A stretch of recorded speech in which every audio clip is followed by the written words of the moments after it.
അസ്സലാമു അലൈക യാ റസൂലല്ലാഹ്. അത്രമേൽ പ്രിയപ്പെട്ട പുന്നാര നബിക്ക് ഇത് ഞാൻ എഴുതുന്ന കത്തല്ല, ഇതെന്റെ ഹൃദയം തന്നെയാണ്. പകുതി ഇരുണ്ടുപോയ പക്ഷേ അങ്ങയുടെ സ്മരണ കൊണ്ട് ഇതുവരെ നിൽക്കുന്ന ഒരു ഹൃദയം.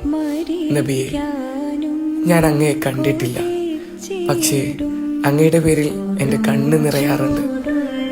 അങ്ങയുടെ വേദനകളെ ഞാൻ വായിച്ചപ്പോൾ എൻ്റെ മനസ്സ് തളരുന്നുണ്ട്.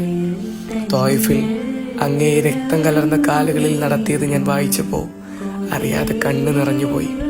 പ്രിയപ്പെട്ട നബി, അങ്ങ് ഞങ്ങൾക്കായി പകലും രാത്രിയും ദുആ ചെയ്തു. ഞങ്ങളെ കാണാതെ തന്നെ ഞങ്ങൾ സ്നേഹിച്ചു.